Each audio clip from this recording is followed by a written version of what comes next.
I'd like to call the meeting to order tonight. Lisa, could you take attendance, please?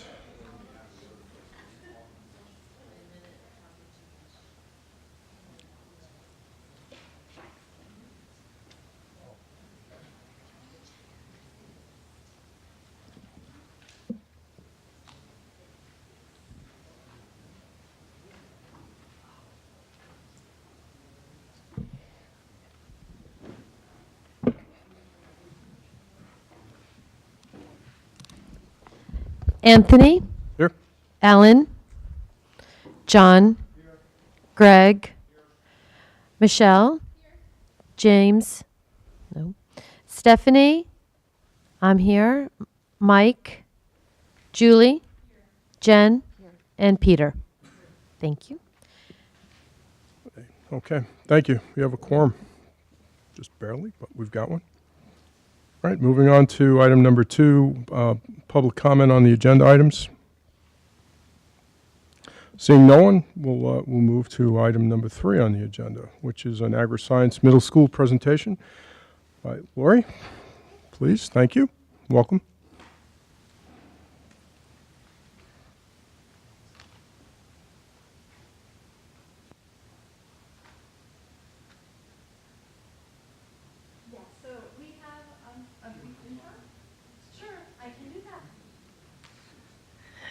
So we have a brief introductory video for you, and then I've brought 4 lovely young people here to share with you some concepts that they have created, and I can't wait to have them share that with you in just a moment.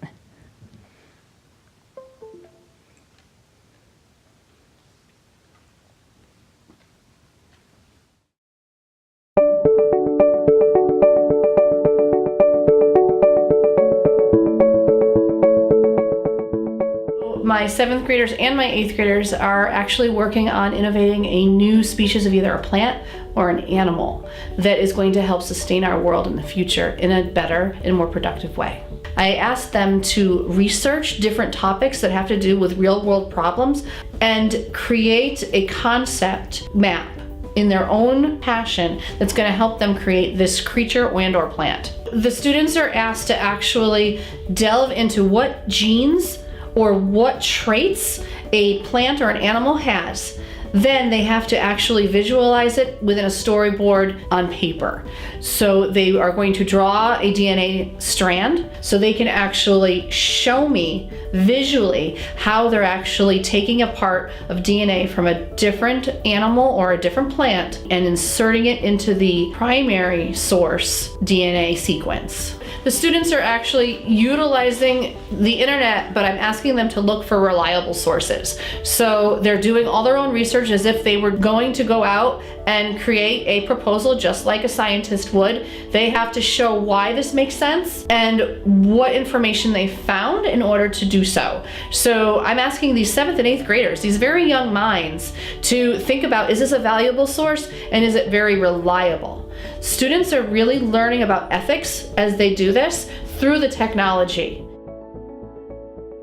So a really big part of Agar Science is actually the leadership and public speaking. I want them to be able to explain as if they were a scientist and they were presenting their innovative idea in order to get money for a grant research project. So this is their concept. This is where they want to go and focus in a mock college scenario. I want them to convince me by publicly speaking, which is again that leadership portion of the FFA, which is part of the Agar Science model. The earlier they're exposed, the more it becomes second nature to them. If they are understanding that this is going to be valuable to them later on, they're more apt to be able to say, oh, this makes sense. So my goal with this project is to touch every student, because not all students are going to have the same interests. Whether they decide to go on the Agar Science path or not, this is something that they can learn and take with them whatever future career they decide to go into. So with that being said, we have these for young people here. So a tremendous amount of life science really went into the concept of bringing this to the student process. So the students had to unwrap their own ideas and their own innovative research, so they were given freedom. The students had to present a concept and incorporated sustainability, health, and well-being for some aspect of our world. So they synthesized what they learned, evaluated and applied new knowledge to create a concept. So I gave the students that freedom, and they're here to share with you what they came up with, and it may be very interesting to you what they have came up with that was very unique. And here they are. So Kip.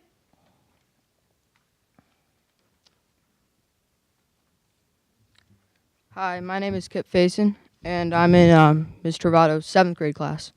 My innovation concept is the adaptable apple.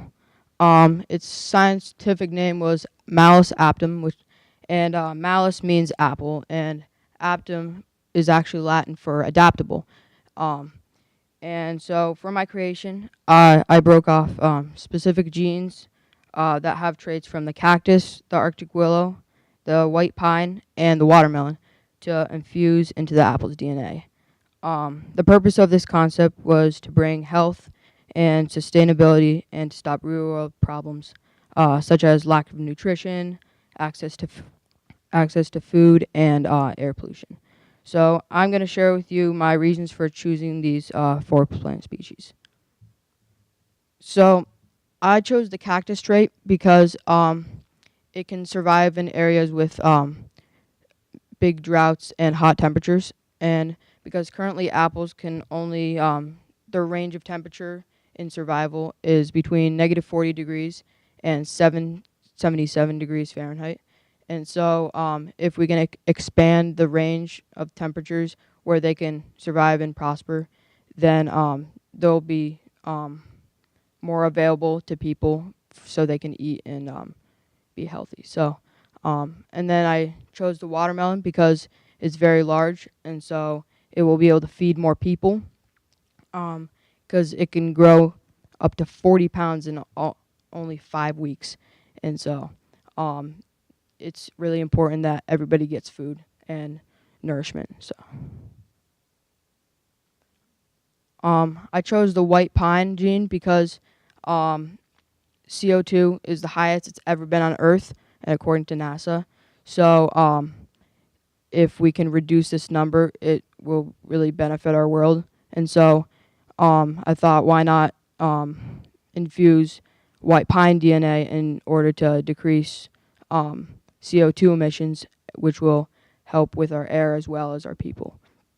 And then finally, I chose the Arctic willow because it thrives in low temperatures as well. So as I mentioned earlier, the apple can withstand temperatures down to negative 40 degrees, and the Arctic willow can withstand temperatures up to negative 70. So this will even widen the range even more, so more people will have access to this food. And yeah. And so in conclusion, I chose this creation to better just help our world in the future. So yeah. Any questions? Thanks.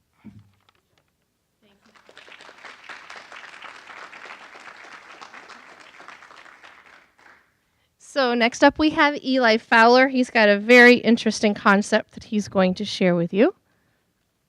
All right.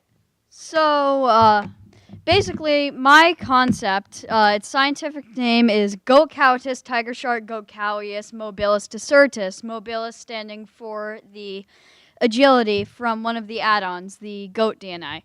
The common name is the goat cow shark, excluding, where's the little clicker thingy? Oh, it's over there. All right. Would you like to? Yeah. Anyways, so excluding this little creature here, his name is axolotl, and his purpose is to regenerate limbs. He is not included in the name as aforementioned. Anyways, so basically, my concept is to help reduce invasive species killing off the native plants in our area. I would actually plan to deploy them in the wild so they can just seek out and eat the invasive species more effectively. So essentially, this is broken down into 4 components, one being the purpose, as said before, to consume invasive plants. One of the traits inherited by the DNA add-ons, which in total sum up to the cow is the base animal, the axolotl, the tiger shark, and the goat. The reason I added the tiger shark is for the specialized digestive tract. Tiger sharks are known to eat many rugged, rubble-type objects, with ease. One time they even found like rocks in their stomach. And one helpful trait is that even if it gets damaged or the goat cow shark eats something that it can't digest, tiger sharks are known to literally throw up their stomachs to get rid of whatever's in there. The second add-on, the axolotl, as mentioned earlier, is for its regenerative properties. The axolotl is a Mexican river salamander, and if they get traumatized in the wild and a limb falls off, they can regrow through this process. So as you can see here, here's the original. Here's right after the trauma. Here is the initial healing, and this is where the regenerative properties start to come in. It grows a stump-type arm and kind of a soup of the cells it's needing to grow. Then it begins to form a more primitive form of the appendage it lost. And after that, it is fully regenerated. And that's very useful, as if the goat cow shark gets harmed in the wild, it can simply regrow its limbs with ease. I'm quite certain it would have to take some downtime off of its feet, though. Another feature of this is the reduced methane emissions. Since the tiger shark's digestive tract affects, well, to quite bluntly put it, the feces of the animal, there are little to no methane emissions, as tiger sharks are not known to really emit methane. And as mentioned before, consumes invasive plants. This is mostly the goat's job, the goat DNA that would be inserted using CRISPR. They have a voracious appetite and are known to eat many things, so they would like invasive plants. For example, they would eat this Asiatic bittersweet. It's a form of a actually quite pretty berry, but it's also killing our native bittersweet, and that's not good. It's the native bittersweet are at very low levels due to this Asiatic bittersweet. And so it would eat those. And another large topic in this unit that I've learned about are ethical concerns, and there are not many with this animal. However, the main ethical concern would be the initial DNA modification.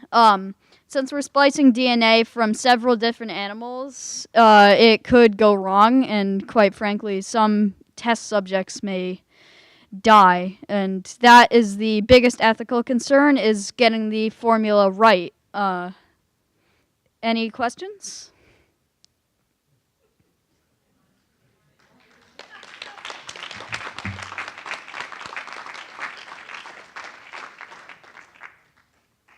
Thank you, Eli. Okay, so next up we have Kate, and she has a very interesting concept as well. And actually, Eli, he's actually going into our Agar Science program next year. He was accepted, and our next presenter as well is going into the program next year.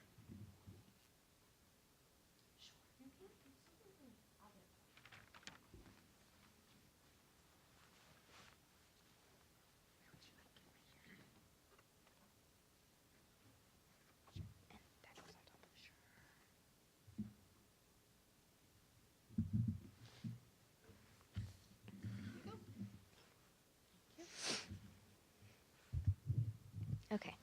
Hi, I'm Kate Mackowski. The project that I will be doing, the genus name is Roseus gallus, and the genus stands for pink chicken or red chicken. The common name that I constructed was Plymouth Rocked. The Plymouth Rock is the type of chicken that I will be using for the project, and the D in the name is for vitamin D, because that is what I will be inserting into the DNA of the chicken. So,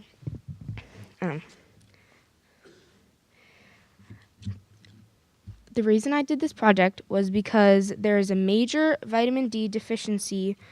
There are many people with vitamin D deficiencies in many places around the world.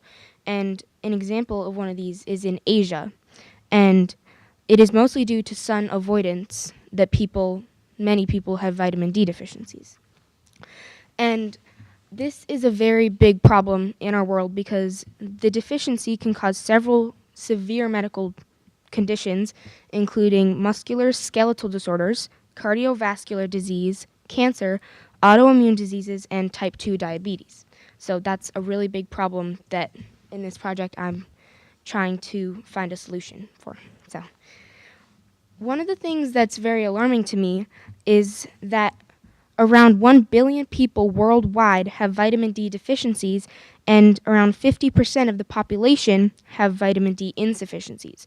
So that just means that too many people don't have enough vitamin D in their systems. So the reason I chose the chicken was because chicken is one of the most common foods in the world. There are around 55 million chickens eaten a day in the world. So if the chicken has vitamin D in its DNA, then people will attain this much needed vitamin by just simply eating the chicken.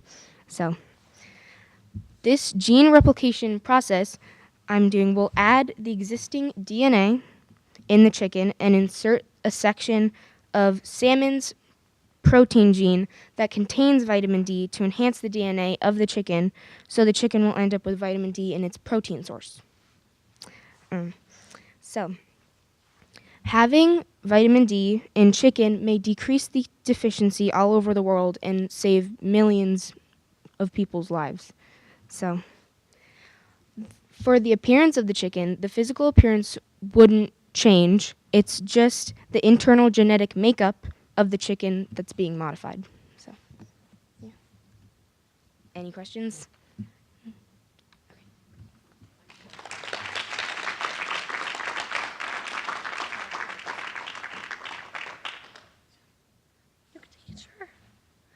Thank you, Kate.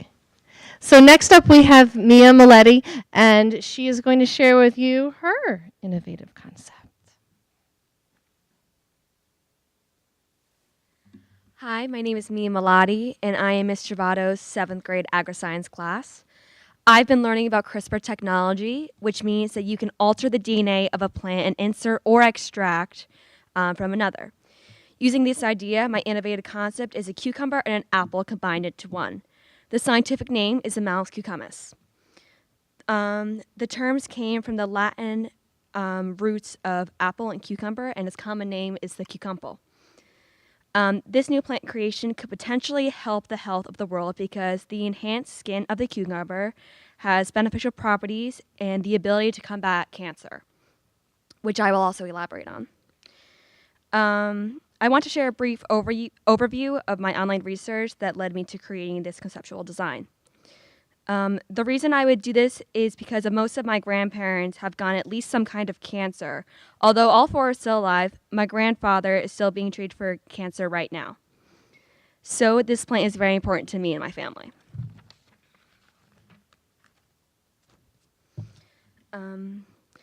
Both these plants help cure cancer, like I mentioned, like breast, uterus, ovarian, and prostate. So if you can mix their DNA, it also has the potential to stop the spread of cancer. The apple gene contains vitamin C, vitamin A, collagen, vitamin K, and folate. I would leave the skin of the cucumber because the skin of the cucumber has vitamin C, beta-carotene, magnesium. I might be saying that wrong. I apologize. Also, some of these traits help with anti-inflammatory, flavonoids, tryptophan, and some lignans. Also, the cancer rates are extremely high in Connecticut alone. Let me show you. These are some of the new cases of cancer just in Connecticut this year. Can you believe that 21,950 new cases of cancer in this small state have been discovered just in 2019? That's 3 times the population of Bridgewater, Washington, and Roxbury combined. For example, 3,490 new cases of breast cancer in women have been discovered. On top of that, leukemia is at 670. Potentially, the cucumber will help solve this problem because of all the components and properties inside each plant, which I will also elaborate on. These are some of the nutrients inside the cucumber and the apple, and these are some of their benefits. Like the flavonoids and lignans that are found in cucumber epidermis, which is just another word for skin, both reduce the risk of cancer. And vitamin C, which is both found in the cucumber and the apple, repairs body tissue. Thank you very much. Does anybody have any questions?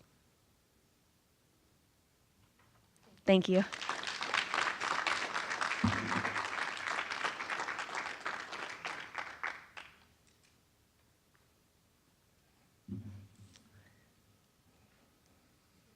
Okay, so what's next? So the reason I do this precursor is because in high school, a large part of the agri-science world is agri-science research and applied research and real research. So as you can see up here, there are 3 tiers that students can take and actually take and do quantitative data analysis. They can actually take it and do data analytics and apply what they've learned in the laboratory.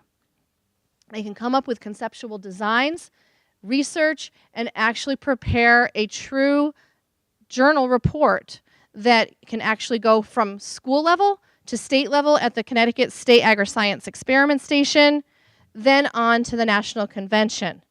And it really prepares them to be ready for that college experience so they can take it into that level of creating concepts that actually they may seem to the, say, layperson very Frankenstein-ish, but this is actually happening already in university research.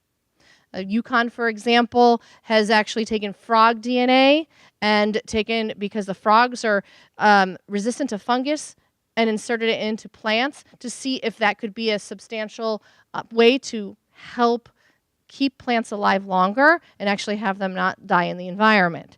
So these are areas that are actually, like I said, may seem far-fetched when you hear about all of this, but in reality, it is a real process that people are looking at. And yes, ethics is something that is a big consideration, which I strongly stress in the class when we talk about it. So what I'm really excited about is actually in June, the 17th of June, I start a 2-week class at UConn under Professor Gerald Berkowitz, where I'm actually taking to the next level how I can bring it back here to our high school level lessons, and actually being able to isolate DNA, clone DNA in the laboratory up at UConn, and do some of the processes that actually are really related to what we're learning in the classroom here, but on a very higher level. So I can actually bring it back and have the kids actually understand utilizing cells, how they can actually extract their own DNA and actually take it from a plant source and look at where they could take it in the future that's happening at the college level. So really excited about that.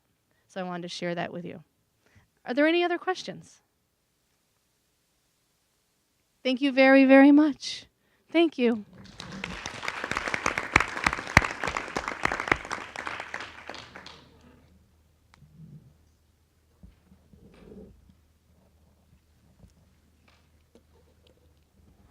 All right.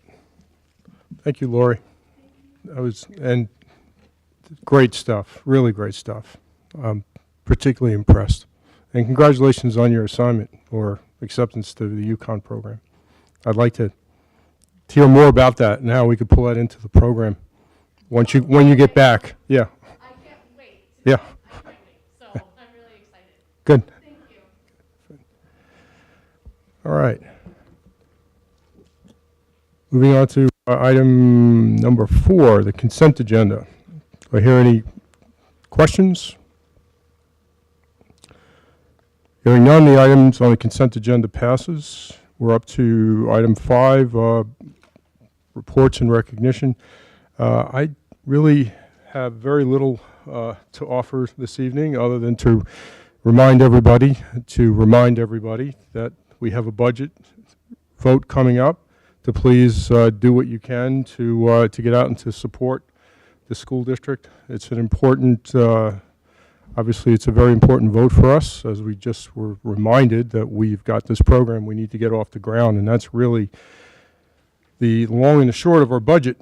It's really centered around what we just heard. So, Pete? Yeah, have we decided on any information we're going to send out to the public? We discussed something prior to this Yes, meeting. I saw a draft of, Shell, I think you saw it too. Not sure what version you saw versus what I saw, but the piece that I saw actually looked pretty good. Last I left it, Megan was going to check with council to make sure we were staying within the lines. Will it come before the board before it, or the, I think she'll distribute it to the board, maybe by email. But okay, yeah, and her intention is to send it out so it arrives the end of the weekend, essentially to get it into the households the weekend before the vote. okay. Was her last intent. Did you have more on that? No, that you're right about the timing. The only thing I would say to the board is her advice from council was that she really cannot mention much about the anticipated income. So some of the numbers that we might have been wishing could be on this postcard are not going to be there. She was going to try to mention anticipated income somewhere, but I don't know. I definitely didn't see the last version, but that was, I think that got. I don't remember. I Yeah. think I think we needed to stay away from a number, even if we caveated that it was estimated. I think the phrasing that the budget would be, or expenses would be offset by tuition and grants, I think that was okay, but we couldn't put a number against it. Yeah. Is where I think we left off. But Yeah. Julie? Am I remembering correctly that board members individually can advocate freely, or are there certain restrictions on us? You could advocate freely. So those numbers, Like money, so. right, but I could use those numbers that we've been given on the revenue without, You could, but I would suggest you don't use your Region 12 email address. So Right. no one could make an argument that you're using resources, right, okay. Right. That's it. Teresa? Good evening, everyone. I'm here on behalf of Megan, and she does have a lot to share. First, we'd like to congratulate Maya Masana and Kaylee McKay on their Best in Drawing and Best in Painting recognition at the Hunt Hill Farm Emerging Artist Exhibit. Both Maya and Kaylee are in Donna Wright's AP Art classes. And we'd also like to congratulate the 5 students from Chapag who were recognized for their data visualization posters. I did send out a video that Colin put together last week, and that video is available online. The student entries will now go on to the national competition representing Connecticut, and their award ceremony will be at Yale University this Saturday, April 27th. And so just to recap, how long do you spend on your phone won second place, and that was Louis Masana, class of 2022. Funnel funding, how gender affects a student's interests and why it's important to schools. One honorable mention by Grace Coutu and Alina Shishku, class of 2023. And who has a higher risk of injury, skiers or snowboarders? One honorable mention, Giacomo Colangelo and Warren Ketchum, class of 2022. Also to share, Sexual Assault Awareness Month, we are working with the Danbury Women's Center to raise awareness at Chapag, and I've presented in the past that we do have a curriculum from our very young through 12th grade that is shared yearly to bring this awareness to all of our students. The drama production was postponed due to a lead actor's illness. So Big Fish will be performed on May 10th, 11th, and 12th. This production will not interfere with the middle school preparation for their spring drama production. and Tim DeRosa will be working with both the middle and high school drama clubs. The Chippewa Talent Show was a hit on Thursday, April 11th. Booth Free students performed an Adventure in Wonderland on April 4th. Our 4th and 5th graders did an outstanding job. Such confidence at a young age. Spring sports are in full effect. I do want to share our tennis season was off to a dusty start. The wind guards on the tennis courts were restored, but we recognize that the dirt from construction is an added challenge to our players. Matt Paracci and Don O'Leary and the construction folks are working together to contain issues for our athletes in all sports. Do want to share field trips. We have the Bronx Zoo, grade 6, on June 5th. We also have some appointments, personnel appointments. Kristen Donaldson, paraprofessional at Chippewa. We have a leave of absence, William Hosking, the STEM and gifted and talented teacher district-wide from June 4th to June 17th. We have some resignations to share as well. Erin Caparizio from English, she's an English teacher at Chippewa, and that was effective April 12th.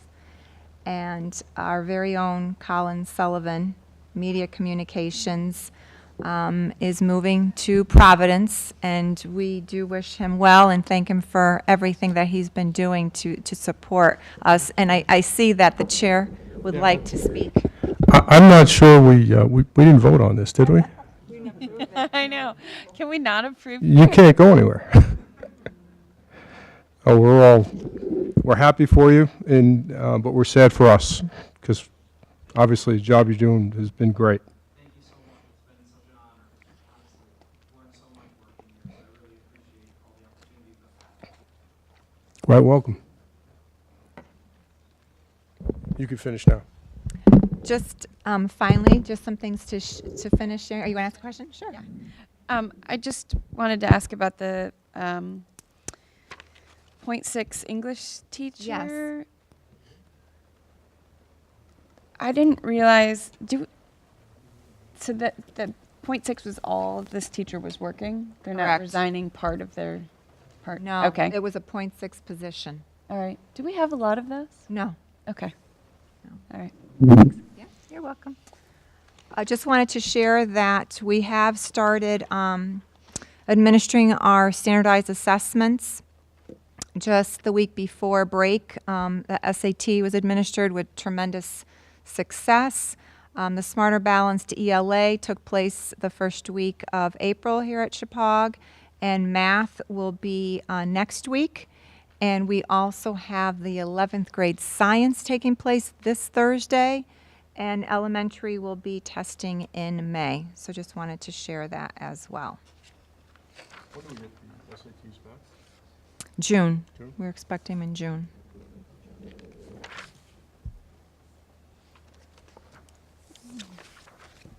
That's all I have. Yeah. Thank you. All right, moving to the treasurer's report. Since Stephanie is not here, Nicole, do you have anything you wanted to add? The Finance Committee meeting this month is Thursday morning, so we'll have a report out to the board the next meeting. Okay, thank you. All right, committee reports, facilities, Greg. Yes.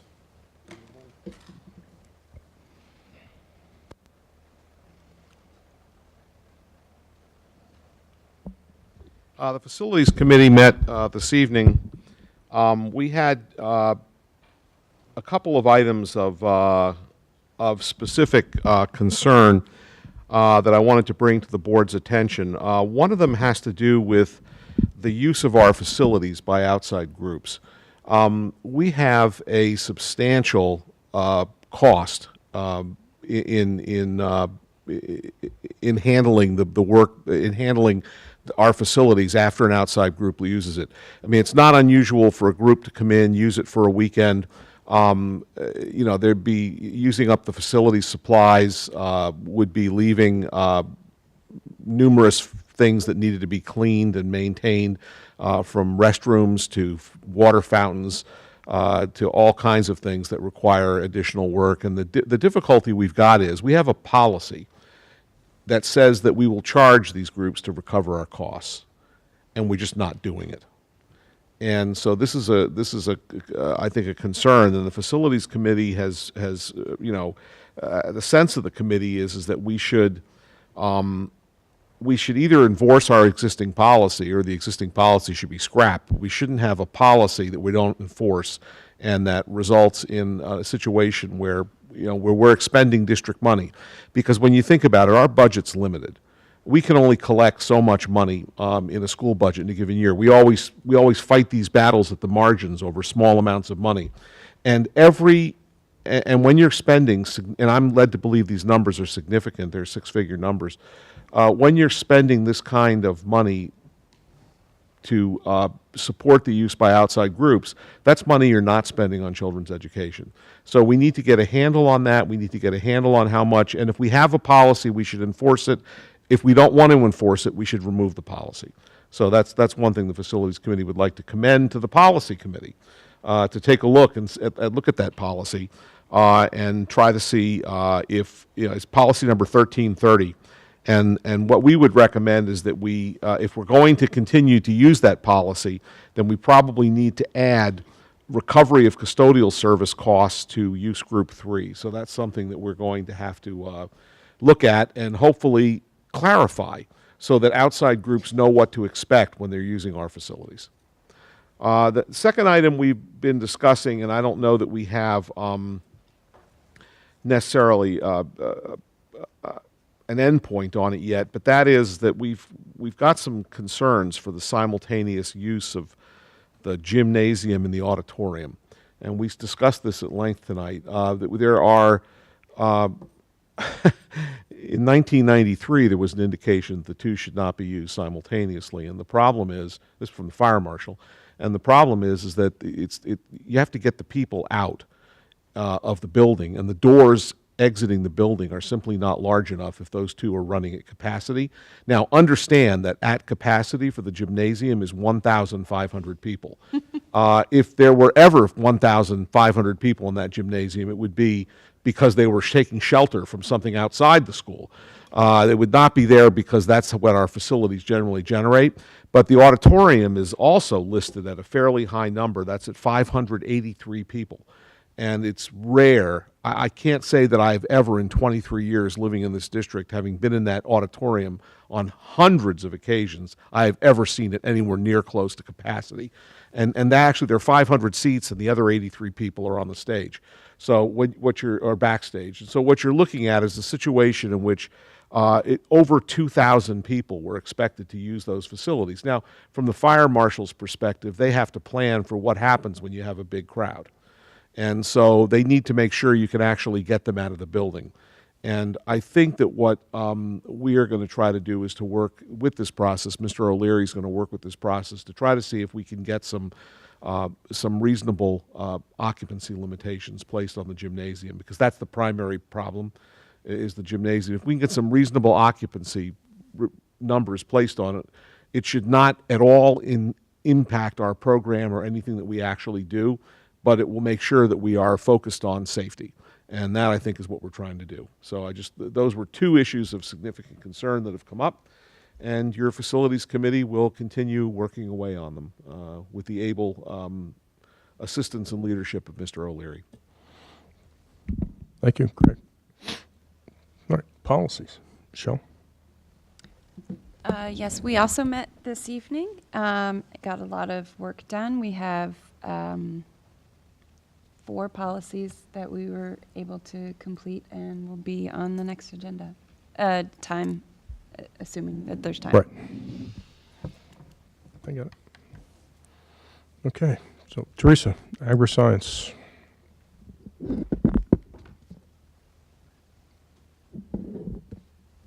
Colin is putting up the chart, the Agar Science chart. That's not mine. It's Megan. Don't worry, we'll improvise. Hard copy. It's okay. You have it in the folder. Excellent. That's okay. Okay. I do want to share some other really good news that's not on the agenda, but you'll want to know that our very own Mr. Peters, who teaches the Early College Experience European History, was awarded. He received the Instructor Award for Excellence in Course Instruction by UConn, and so he will be there at a ceremony. And Mrs. Flaherty is the one who actually nominated him, so we thank her as well. He really didn't want any kudos, but I think it's really important to recognize this honor. So going on to agri-science. You have it in your folder. Okay, great. Just so that you're aware, the Chippewa offices during the summer will be moved to Booth Free School. The Chippewa campus will be closed so that construction can continue as needed. There is no change to our enrollment numbers for the agri-science program.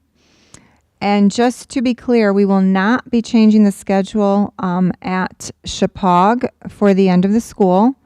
And apparently students were buzzing that perhaps they would need to go to a new location or we'd have to end school earlier than projected. But no, everything is going to proceed as normal. And I don't know if you have any other questions, but those notes are also in the slide that you have with your board packet.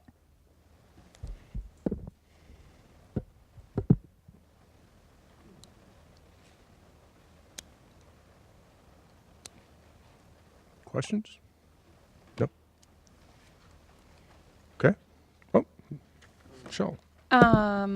Is this any question regarding any of the agri-science programs? Yeah. Because I just wanted to ask about the FF&E. I was wondering if Nicole, were you going to talk about that, or if Nicole, if you could just explain briefly, like what the state was looking for. I'll try. I didn't attend the meeting with Megan, but we did debrief when she came back. We have to head back to the state on April 29th with some revisions, specifically with respect to the way technology was presented to the state to get our technology approved. And at that point, we hope to leave with a full approval for both the science labs and the agri-science portion of the FF&E. So I'm just curious, like they didn't like the way we presented it, or they thought we were asking for too much technology or not enough technology? Like It wasn't an issue of how much we were asking for, but rather the process in which to obtain it, what we were buying off of state vendor lists and what we were putting to bid, and also where the technology was to be located. They wanted very specific. They didn't want to know that it was going to be in the science labs. They wanted to know which room, identified by room number, was going to receive each piece and which pieces of the equipment would go into closets to support the technology network. So it had to be resorted and changed on the Excel spreadsheets in order to present it the way they wanted to see it. Okay, great. Thank you. Alan?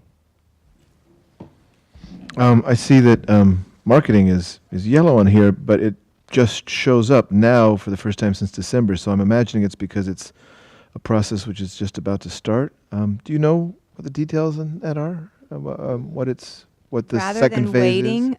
starting the marketing sooner.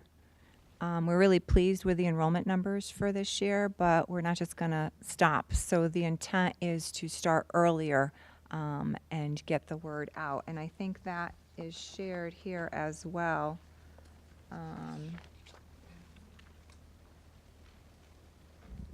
Because we'll be at Montessori. So you see that. So there is an effort to begin that recruitment earlier. Yeah. Any other questions? Okay. Greg? Got pictures for us? No, I don't have a set of pictures for you this time. Okay, thank you. So- Next. I will tell you though that we are moving forward very rapidly with the progress of the development of the school building. We had a tour today for the building committee, which also included the first selectman of the three towns and a few other people that came along as well, so they could see the progress that's been made on construction, and the progress has been quite good. There are areas on the northern end of the building that the rooms are being painted now. and we are drawing the work to a conclusion in some of those areas.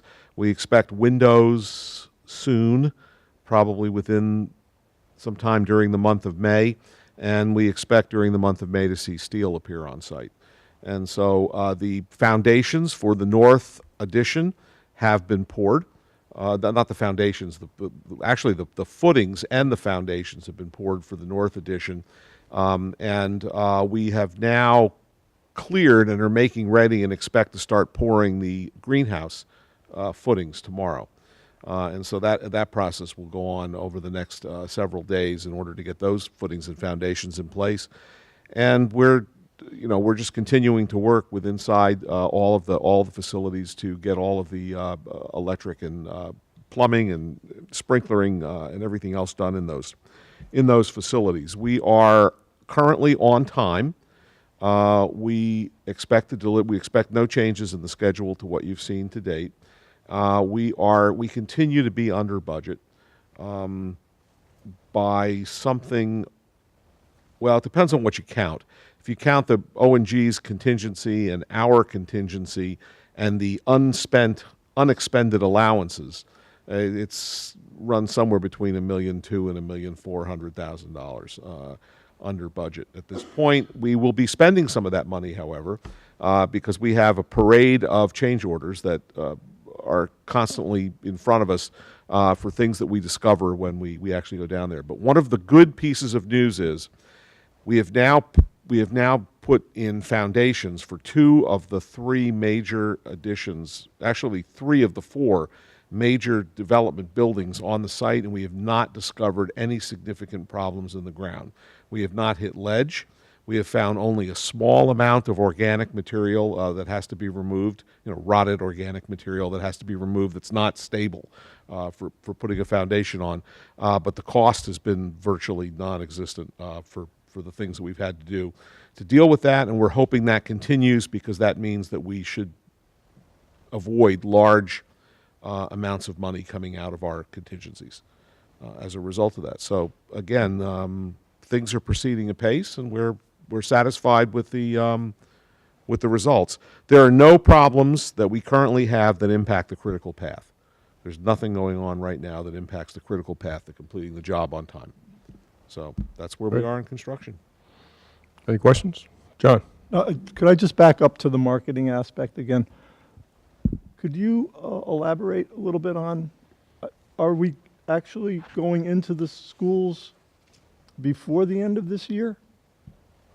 Or what are some of the details involved in the marketing? So the effort is, when possible, to go and do presentations. We will continue to do the fall presentations at all the middle schools because that is what their schedule is, and that's when they have schools come in.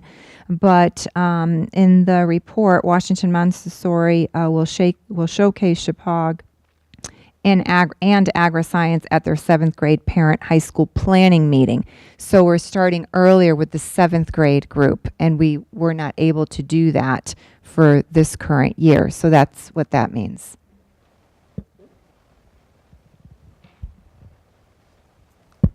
Okay. Nicole? At the last 2 building committee meetings, we've approved O&G payment applications 8 and 9. So we are about to issue payment to the contractors in the amounts of $1.995 million and $900,000. You can see the construction's really ramped up with those kind of disbursements. On April 10th, we successfully closed our bond and band sales and received those proceeds into our bank accounts. We also retired the $9 million band that we took this time last year on time simultaneously with the closing of the new money. Our next payment rec has been made to the state. We expect that at the end of next month. And with the bond and band proceeds and the payment rec pending at the state, we're well positioned financially to keep up with the needs to meet the payment applications that are coming in. Nicole, did they open up the labs yet? They did not open up the science labs, but I do have a tentative date of May 10th. Did they say why or just because? Just because. Just because. It's almost a rhetorical question. Michelle? Nicole, can you remind me, so have we received money from the state off the first submission? Yes. And how long did that take? What was between us submitting it and being received? Or they only review it once a month, right? They review it once a month, so you get your payment request into the state by the end of the month, and you see the money prior to the end of the next month. Oh, so that's pretty quick. The state issues payments usually around the 25th or 26th, depending on how the weekend falls. Okay, that's good. Thank you. John? I've been reading in the papers concerning other school districts whose bond interest rate is dependent on the budget passage.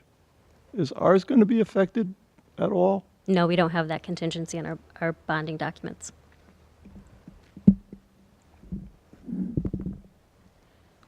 Thank you. Any other questions? Great, thank you very much. All right, so moving on to item 7, new topics and updates. We're talking about graduation requirements.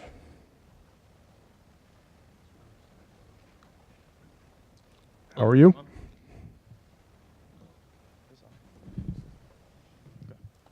Just making check. Hi,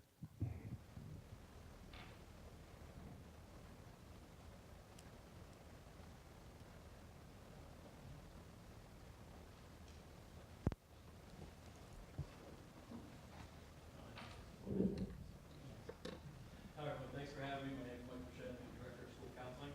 I recognize many of you as I introduce myself to some of you at the school, but thank you for having me tonight. I look forward to talking about our new graduation requirements. Here you go. Turn it on.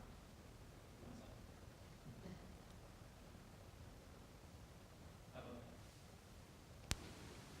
Check. There we go. So, brief introduction. So, my name, like I said, is Mike Boucher. I graduated from Central Connecticut State University back in 2009 with a bachelor's in psychology. Finished my master's degree shortly after that, same school, from Central Connecticut State University in 2012. And then during my stay at Danbury High School, which I stayed there as a school counselor for 5.5 years, I decided to pursue my advanced educational certificate in educational leadership, which I just finished in 2017. Side note, I also have a 2.5-year-old daughter and a beautiful wife of 7 years. So what was asked of me is to come here and talk about scheduling and the new graduation requirements. So what I will tell you is that scheduling has been a huge success so far. We have met with all students in grades 8 through 11 and had individual meetings with them, most of which we've had with their families as well. During these meetings, we talked about course selections, obviously with the new graduation requirements, which we'll get to. For the 8th graders going into 9th graders, we discussed that in depth. But what we really did is we geared those course selection towards what those students were looking to do, what their interests were in, but also meeting the graduation requirements.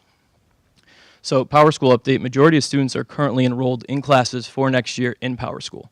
So when I say majority, that means there are still obviously going to be some tuition in kids that we have to take care of, but the schedules are not done obviously, but they're in very good shape.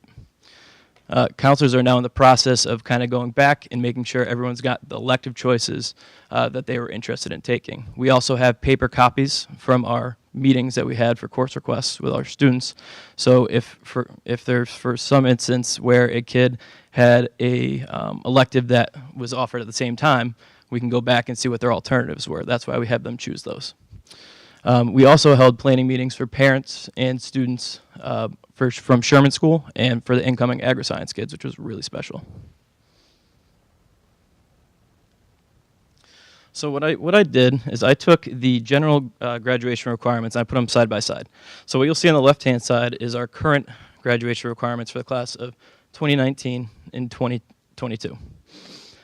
So there's what I wanted to do to kind of highlight the differences was put them in bold so you guys can see. You'll notice there's really not all that much, and already having a 25 credit graduation requirement really put us in great shape. So what I will say is now instead of our world language being under humanities, it is a state requirement now. So kids entering 9th grade next year, class of 2023, will be required to take 1 year of world language. Additionally, we have an additional STEM requirement, which I really like because that is encouraging kids to go the distance. Naturally, we have the 4-credit math graduation requirement, but it's also encouraging them to go the distance with science. Science next year, we have the 3 core courses that you must take your freshman, sophomore, and junior year. Physics 9 during freshman year, sophomore year will be chemistry, and then junior year will be biology. So with that being said, AP Biology can also go in for that biology credit requirement. Additionally, you'll see that career and life skills is not noted on the other side. That's because that is infused into the STEM requirement. That additional STEM credit now, those technology classes that are in that area will go towards the STEM requirement. So for instance, let's say a student takes 4 years of math, which is required, Algebra 1, Algebra 2, Geometry, not in that order, Algebra 1, Geometry, Algebra 2, then their 4th year of math, whichever it comes, based on math placement, and then they take 4 years of science, and they'll have that additional year that they'll need still. So there's a handful of technology classes that will meet that requirement. Additionally, one of our new graduation requirements has to do with PE and health. So we already have a full year PE requirement, so that's not going to change. We still offer personal fitness 1 and 2, and we still offer team sports 1 and 2. So that will not change. Those can all be utilized to meet that 1 credit PE. Also, there's lifeguarding. Additionally, we have a half credit of health that is being added to the curriculum. You will not see the new half credit health course next year because we're only worried about health and wellness, which is the introductory level health class, since it's only grade 9 that will be affected next year. After next year, you will see an additional health course created. We are still, Lori Ferrer and I are still toying around with the name, but I can tell you that Teresa and Jason Conway are looking into the curriculum right now, and what I'm hearing is going to be kind of a community-based health look for that second health class requirement. You'll also notice that free choice has gone from 3.5 down to 3, and that's just to make up for the infused STEM graduation requirements, but also please note that business classes would be also underneath there in the free choice electives.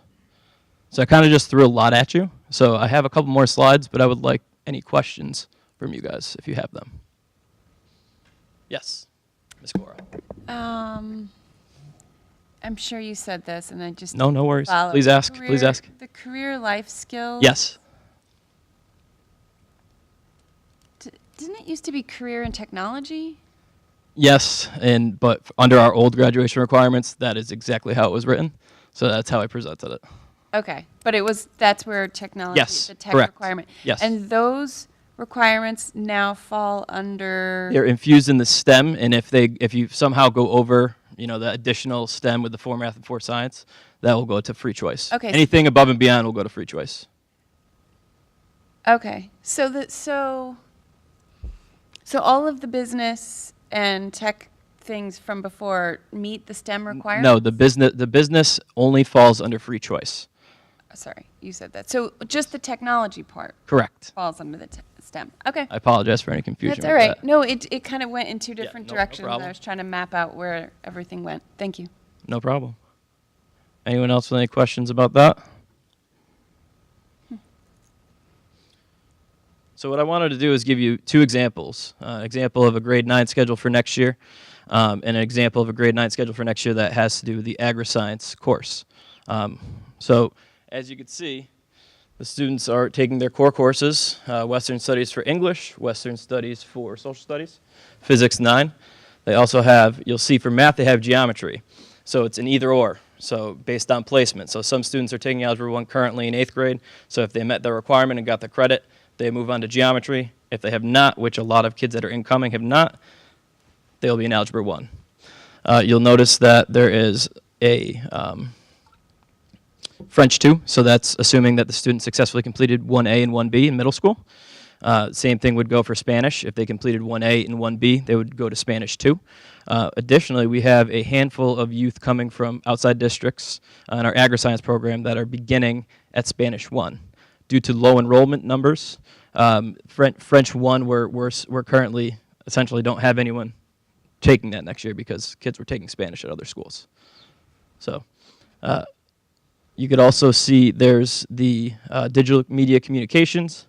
an intro to drawing and painting, because that's the additional elective space that kids have for next year. Any questions about that schedule? Just a clarification on the Sure. language. Yes.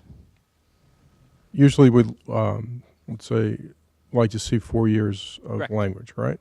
Correct. That would culminate in the AP in Correct. senior year. Yep. So if this child was in French 2 in ninth grade, what would that, how would they satisfy that 4 years of a language? It would still be considered 4 years at the collegiate level because they still recognize the kids starting at French 2 as having that second year. Yes. They would. Correct. Okay. Sure. Well, only seem to care about French, but No problem. So that would mean that if they had a French 1 in 8th grade. Correct. Okay, great. Yep. So yeah, French 1B from our, but other districts what we asked for the Agar Science sending schools, because this is a trial year for us, what we asked is to get recommendations for both math and world language. So I've been working with their assistant principals and their counseling directors to make sure that they're placed in the right classes coming here at Chippewa, so they have every, path to success. And then at the moment, with the kind of the transition years, is there an issue with having moved physics to physics first with, let's say, juniors and seniors who might have been planning physics last? Are there enough of them to have both because of the yes, the yes, small- and we offer AP Physics 1. The Physics 9 model was specifically, and correct me if I'm wrong, Teresa, was for the NGSS standards to set our kids up for best success on the state test for science. Well, the sequence didn't have to, but the physics first model is a whole other philosophical model, not having anything to do with NGSS.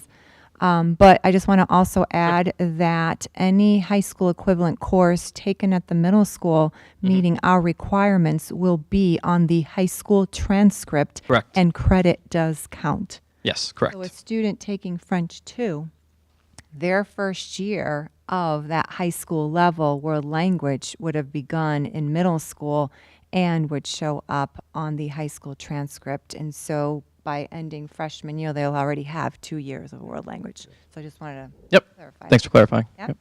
So the next one I'm going to show you has with the Agar Science built in.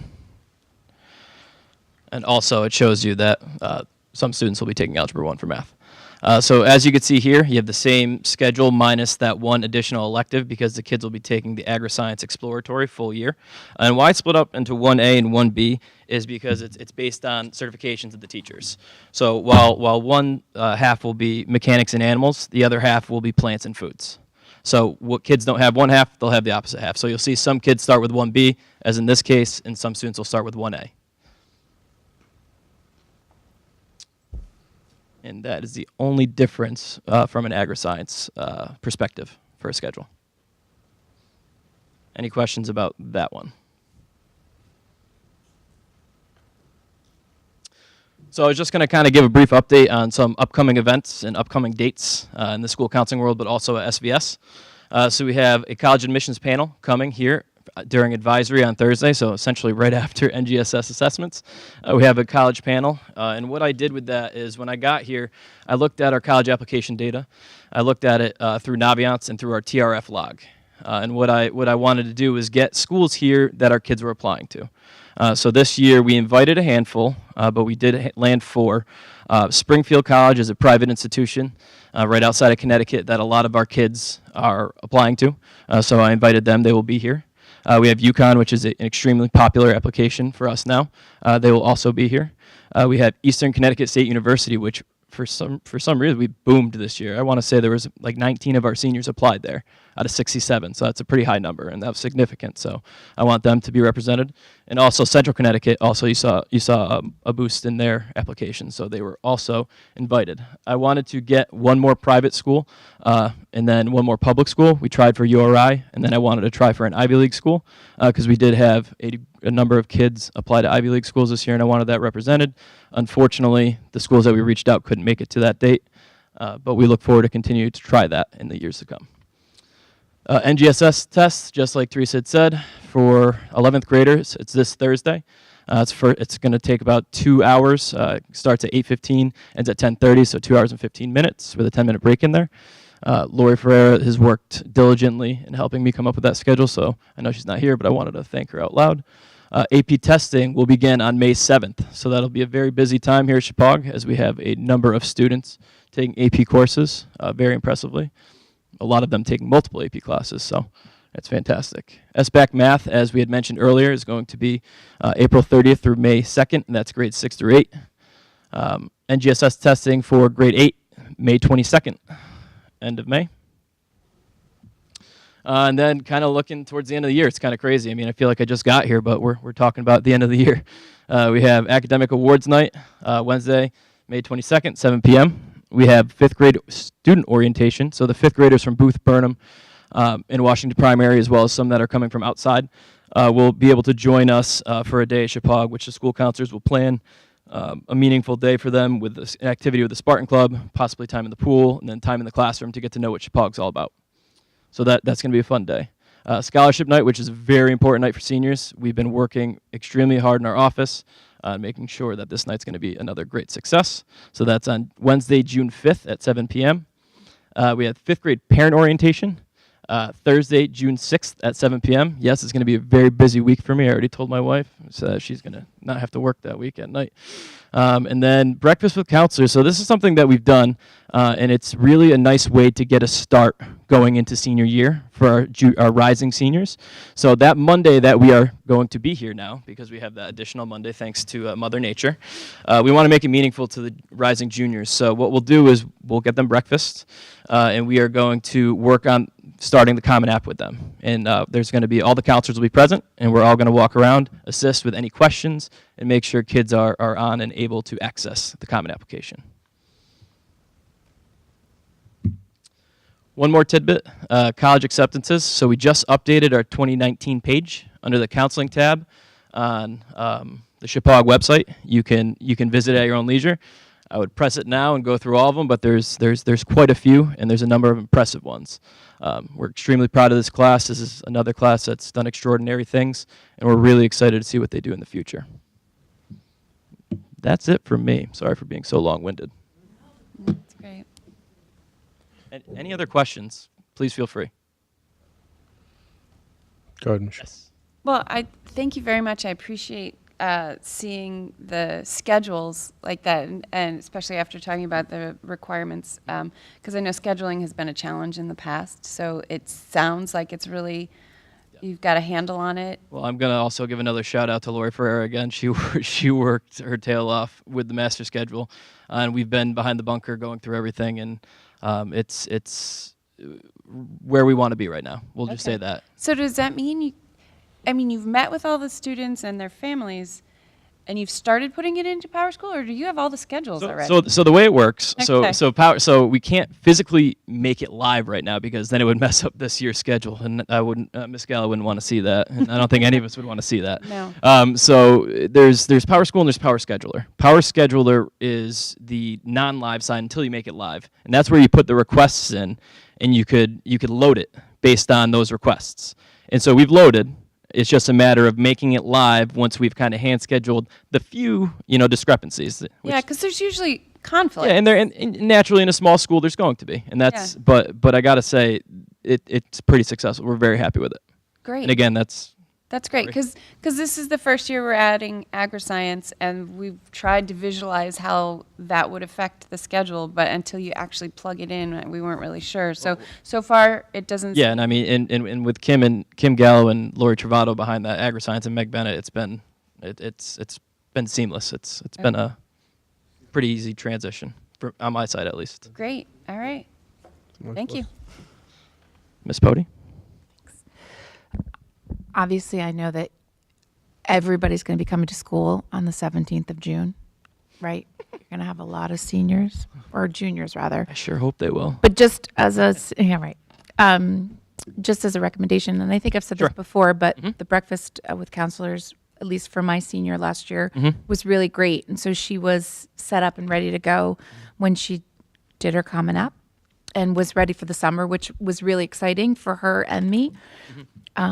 Selfishly, but I think for me in the future, if you did it a little sooner, so you had more rising seniors really get involved, I think it could be a really because I'm just assuming that a lot of rising seniors won't be coming on the 17th. I could be wrong. Yeah, they love it here.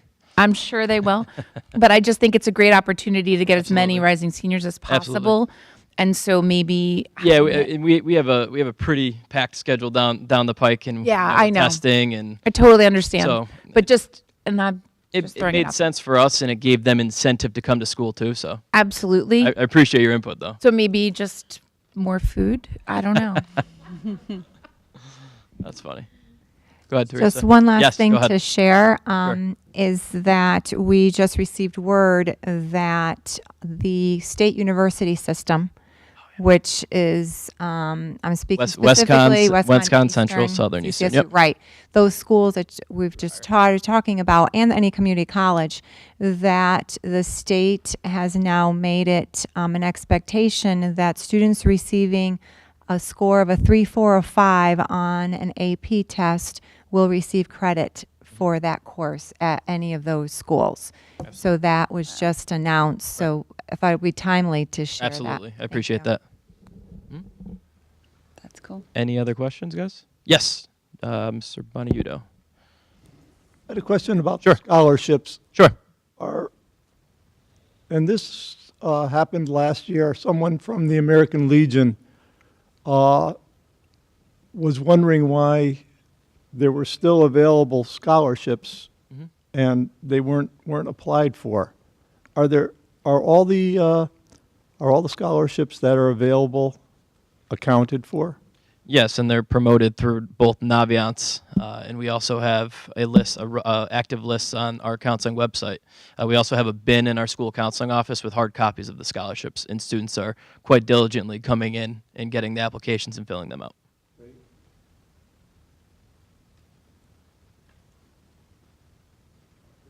Thank you very much. Thank you for coming in. All right, moving on to our action items. Item A, Lisa, I understand, are you going to lead us through since Michael's not here? Or are you going to lead us through anyway, even if Michael were here?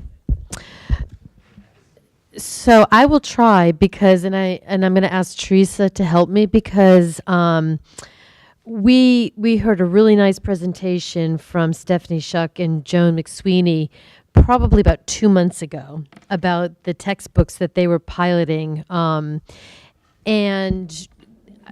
the program, the presentation was very good that they gave us.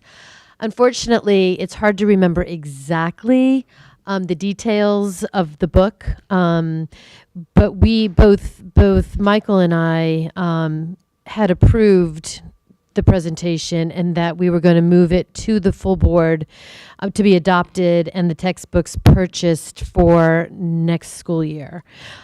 Teresa, do you have details to add to help me out? Absolutely. Thank you.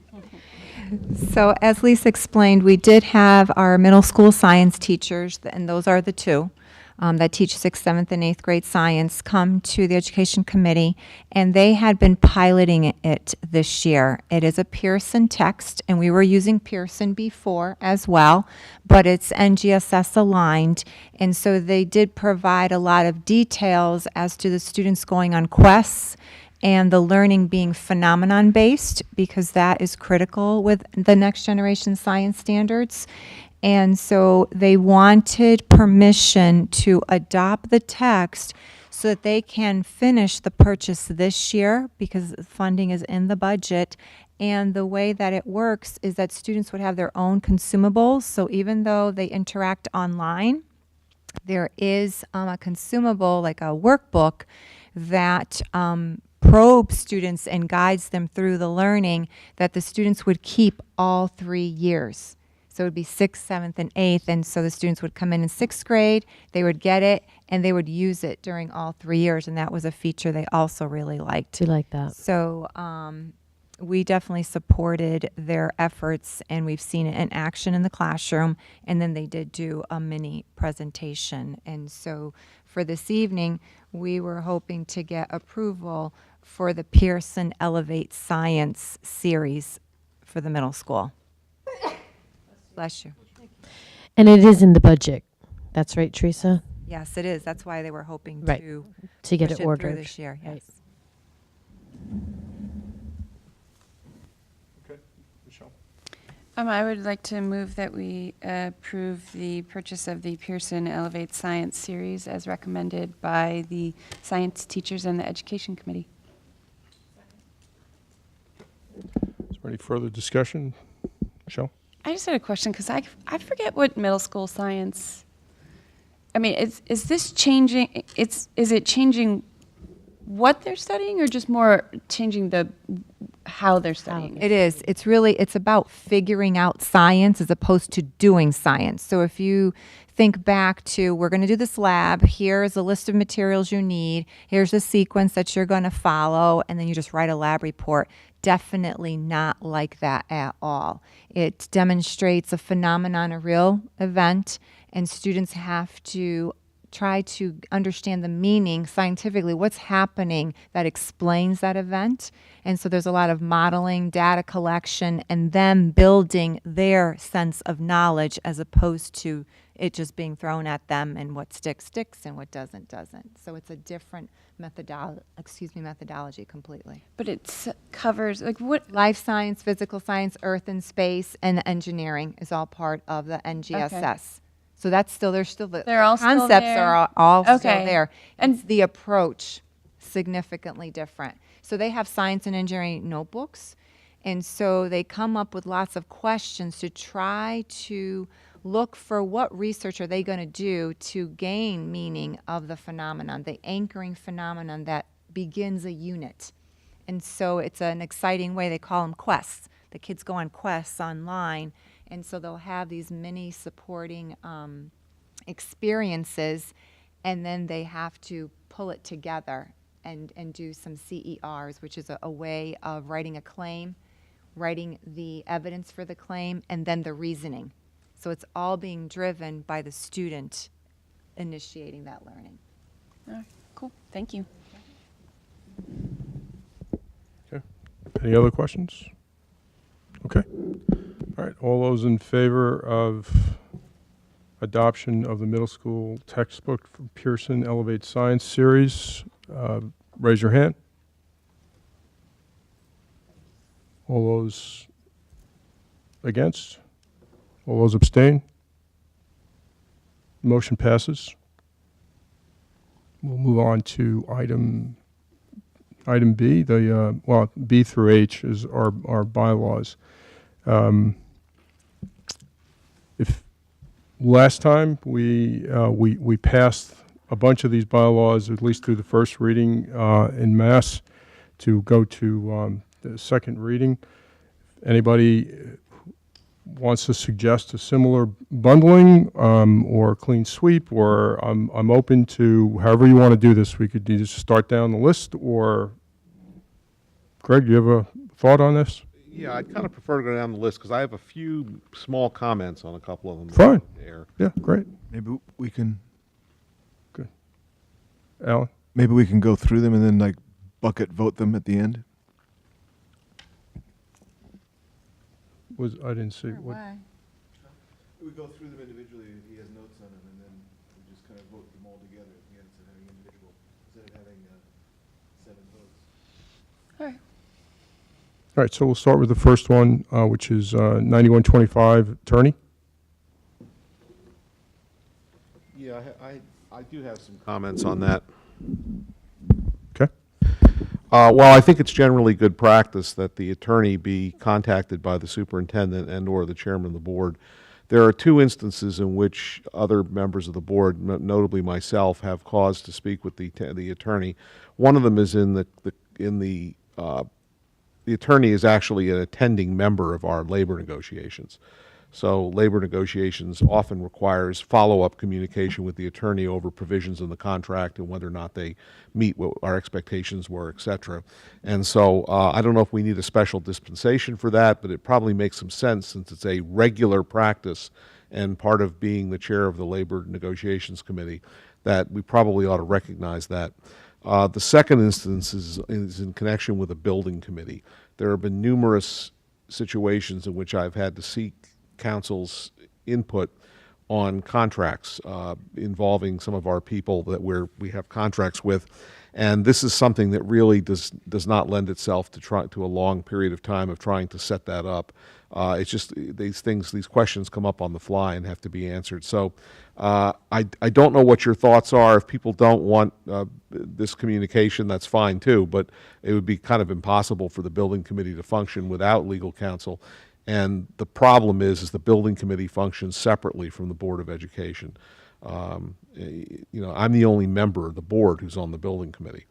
So we probably need some clarification of the limits of that. And I'd be happy to assist in any way I could in trying to lock that down and draft that, but I just didn't have time to do it before this meeting. Well, I think it's a good, sorry, Michelle, I didn't see your hand up. That's all right. I just went up. Yeah. I was gonna say I like that Greg is adding that. I think both those situations make sense for you to have a direct line to the attorney, but I also think it's important that that our bylaws make it clear that not every member of the board can just seek advice of the attorney. So I would agree, and I was going to suggest, Greg, we don't have to, this is directionally what I was thinking of, and then we could, unless somebody else has a different comment. The second paragraph, the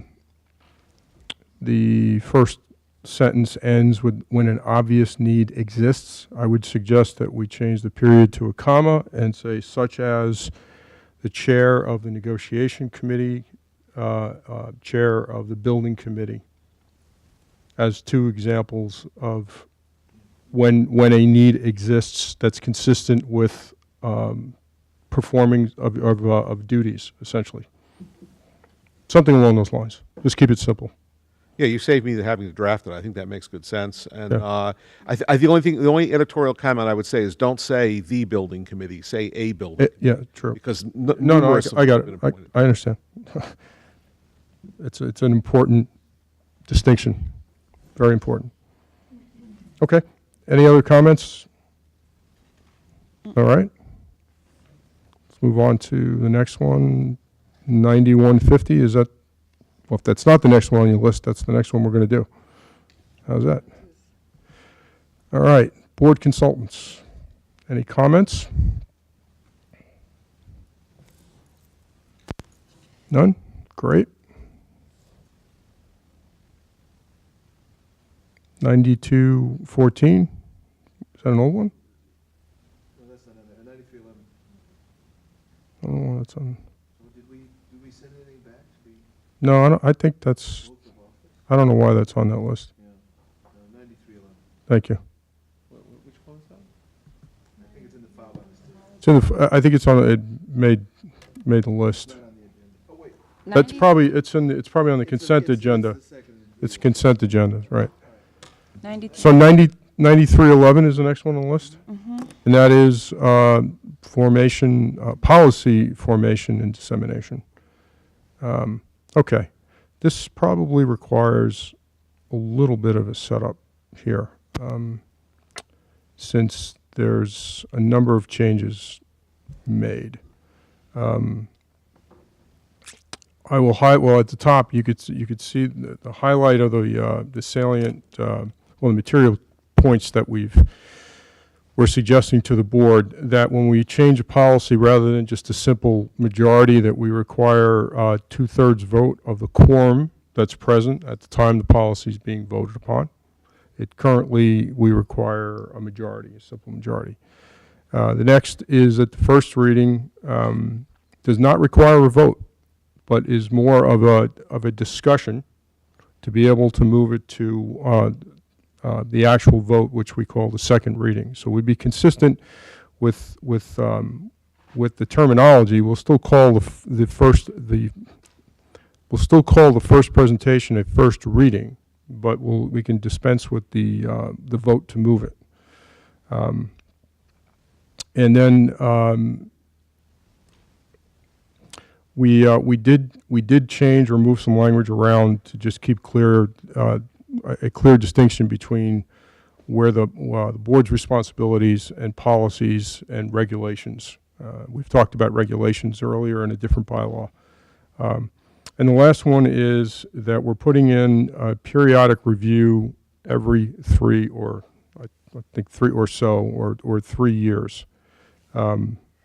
This will keep the board focused, in future boards, focused on coming, and it's a lot of work, but other districts have done it, where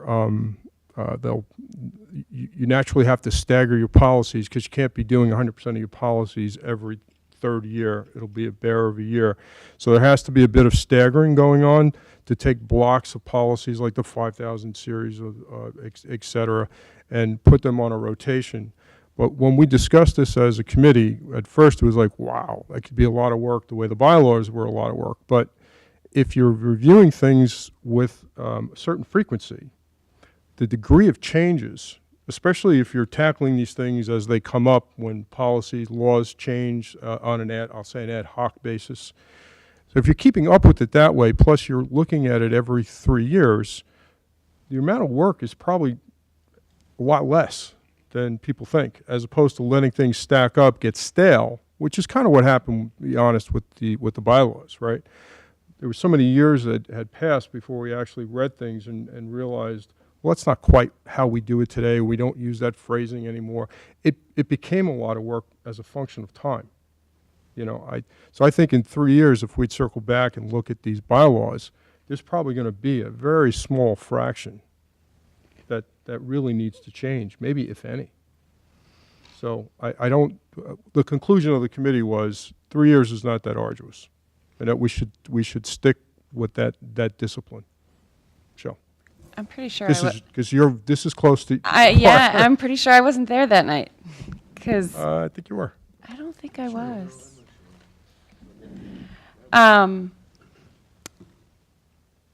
You're saying all policies every 3 years? Yeah. What did we say? Yeah. So. Yeah. We said it does, because we can barely get through the state changes each year. And we're doing. Oh, excuse me. Yeah, go ahead. So the footnote up top doesn't reflect what we changed in the body, and then we said no greater than 5 years. Right. Okay. Which seems more reasonable. Yeah. I think 5 seems a little more reasonable, only because I'm thinking about the board. There might not be a lot of reason to change, and actually. Where is the language? Because I would say you could admit from review anything that has been revised within the last, like if you're doing the 5,000 series, but you've touched some of them because the law's changed, you don't need to, so they're going to fall out of alignment with the review of the 5,000s. Are you following what I'm saying? Yeah, or you could take the policy and say, we just did this last week. Nothing's changed, right? So you can keep the block on the same date, right? You can move the whole block and say everything's either been revised, either it's new, revised, or it's been reviewed, right? No changes, and everything rolls. So so the whole block moves together. Even if you just did it yesterday, there's no discussion. You just roll it. Okay. But what if it was 3 years before? Well, whatever. It's a lot of reading. We have a lot of policies that are rather lengthy, and so it's going to be pretty time consuming. I mean, that's yeah. All right. I would say 5 seems plausible. Alan? I just convinced remember that it's not going to happen. Were you at that? I can't remember if you were at that meeting or not. I know I missed one or two. May not have been, because it was funny because we talked about. So much of the bylaws work that we did. We looked at general CABE changes. We looked at our own, most of the board was on the bylaws committee, so I'm just repeating what everybody knows anyway. But just to reiterate, and we looked at CABE changes, we looked at statute changes, we looked at really practice changes as we revised these bylaws. And we also looked at what Avon did. We just picked Avon as joking as alphabetical because they had a good handle on their bylaws because they were a little more concise than what CABE had. And Avon managed to churn through all their policies every 5 years. which made me think, we've just been really, and I've been on the policy committee for 100 years. And so I would like to say that I'm not pointing fingers at anybody except me, that I think maybe it pointed out that we were kind of real inefficient in that policy meeting. And if we really had a fire under our butts to churn through them all every 5 years, we might be able to do it. Because I think we might have been a little too slow. So this might be, if it's impossible, Well, that'll be the bad. But schedule- if it is possible, we might rise to the occasion, and the new policy committee will move more efficiently than we did. Well, also, we meet only for an hour because we scheduled before. So on the new schedule, we found with finance, now that we meet in the morning, we actually meet often for 2 hours. I mean, we've had agri-science stuff to do, but once you get started, like the hardest part is getting started in policy. By the time we're really deep in, it's 15 minutes in. So if the meetings were an hour and a half, we could probably plow through a little bit more. So yeah, good luck with that. I just say people have to be more, think like you're cramming for something, and it might move fast. I get that, except we for were the- always very casual. And But a lot of the policy, I mean, it's easy for us to sit and go through bylaws because it's what we do. It's the only thing we really know well. When you're good point. going through, whether, especially we're talking about just today, the truancy and how the schools have to report the different things. And now the new stuff is they have to collect data in all these different ways. We're not experts in that. And a lot of reporting for students with special needs. There's just a lot of areas that we're required to have policy over where we're not experts. Yeah, I would suggest there is that obviously you can't, I think, to look at each policy and then follow it into law, right? That I think is not what was being contemplated, and I don't think that's what Avon's doing either, because that's where you want to lean on CABE, I think, a lot. So if the law hasn't changed, then I think, your policy is still in compliance with that respect. I think the real focus on this cycle would be more of your point with the bylaws. This is what we do. This is the point to the administration is this is what you do. Outside of saying if the law hasn't changed, you still need to do A through C. Right. But how you do it, has that changed? And that's where you're talking to them in their wheelhouse. And so I think you should be able to quickly say, well, that is or is not how we run the business today or run the administration today on this particular issue. So short of a law change, and those law changes those are the ones that are going to be coming ad hoc, because the law will change, CABE will notify us, right? And then the discussion gets very pointed. Right. But that's only following the changes in the law, right? Right. So I think there's certainly a discipline there, that we don't want to open up the policy and start doing what we pay CABE to do for us to make sure we're in compliance with laws. Right. Right. And I think that cuts down a lot of the work, I would guess.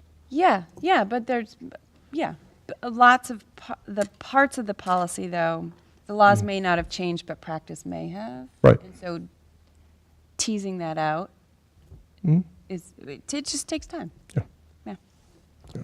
No, Megan's not here, but I would say on this one, since she is part of the bylaws committee, she was part of this discussion because a lot of this particular one's going to fall squarely in her lap with her team, and she was supportive of the notion of sweeping through on a more frequent basis, certainly, than we're doing. Well, I should say, than our policy was silent before. It never really talked about any regular frequency. So, and let's see, who else? You were there, and Lisa, you were there. I mean, so unfortunately, Michael and Stephanie aren't here, so they can't say what they saw and heard. Greg? I don't know if you aren't taking on an even bigger burden than you realize. I mean, I started counting the policies to see how many we had, and I lost count after 300. And if you were to do them in 3 years, that's 100 policies a year you'd have to review. And I don't know if that's nuts or not. I mean, I don't know how many you can review at a given meeting.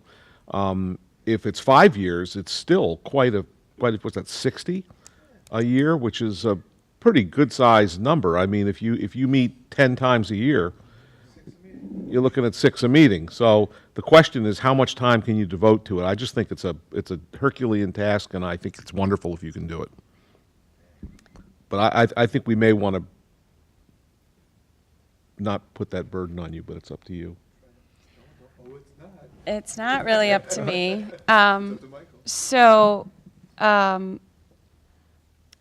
I guess my recommendation, because I do think it is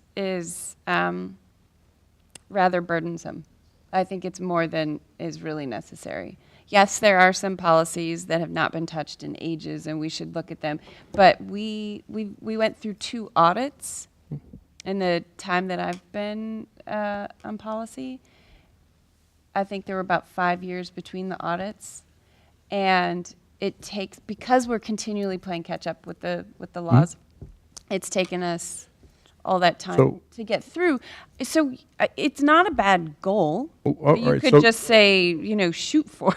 So let me recommend this, and that's you have the policy open? Yeah. I'm right. looking at So it. in that last sentence where it says the board shall, why don't we insert the board shall endeavor to review? Say shall, we can always rewrite the policy. Well, in 5 years. you could start it, and if it does become too burdensome, you change the policy, as Alan just suggested, or we insert something that softens it right out of the gate. How about with a goal of reviewing all policies at an interval of no greater than 5 years? Make it a goal, and so that the policy committee has the clear directive to set up some sort of schedule to look at the policies that are not being brought forward by, because of law changes. So it puts forward a goal. I would be fine with that. It seems more reasonable to me. Yes, Lisa? You're on the committee, Alan? Yep. Okay. Anything else? Nope. All right, next one should be bylaws, right? Yes, 9312. Right. So bylaws are somewhat consistent, except I got to check the 3 years. This one, we're suggesting that it's a 2/3 of majority of the total board to change the bylaw. We've kind of been operating that way since we started reviewing the bylaws I'm anyway. sorry. I'm really sorry. I was just reading the last bit of the policy one. Yes. Sorry. It just says that the policy manual will be available at the administrative offices. All distributed policy manuals remain the property of the Board of Ed. As far as I know, and will be on loan. As far as I know, Debbie might keep 1 copy, but we do not keep a paper copy anymore. It's online. And so, I mean, that's blue, so you took it from Avon, but that is not our practice to have it in paper. It's like, takes up 3 binders. I thought, well, I actually do think there is. There's one. One. I think there's one. Yeah. But I don't think we should loan out the one we have. That just doesn't really follow our practice. We used to have them. I still have them. So let's just strike. We'll just strike the last sentence. Yeah, perfect. Yes. Just strike the last sentence. We don't loan anything. Yes. We don't loan the 1 copy we have. True. Good catch. Sorry. Okay. No, that's good. Next. That's good. Don't apologize. All right. So the bylaw. So 2/3 of the total majority of the board. Like I said, we've been operating that way. Same process. The first reading doesn't require a vote to advance it to a second reading.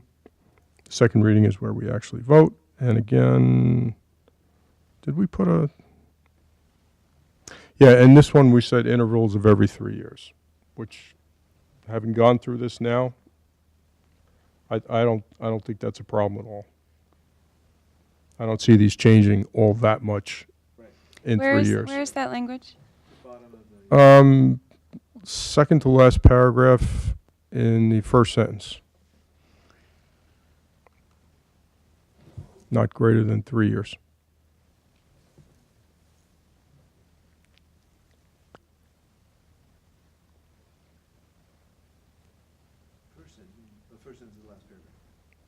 Yeah, I'm like, what? I'm sorry. It's right above bylaw dissemination, the last paragraph. You see that paragraph? I see in black. bylaw dissemination. Right above it.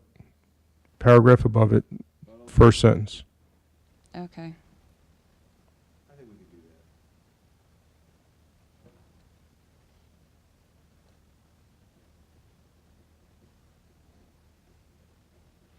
Okay.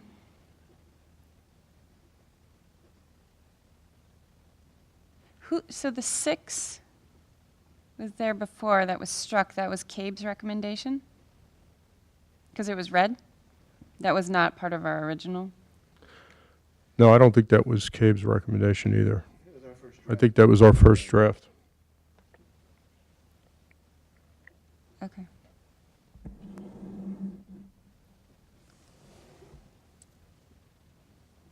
And I'll change the last sentence to be parallel to 9311. Right.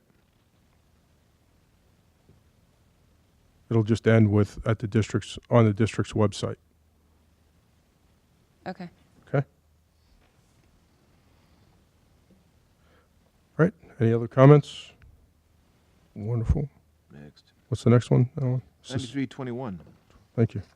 Which is time, place, and notification of meetings.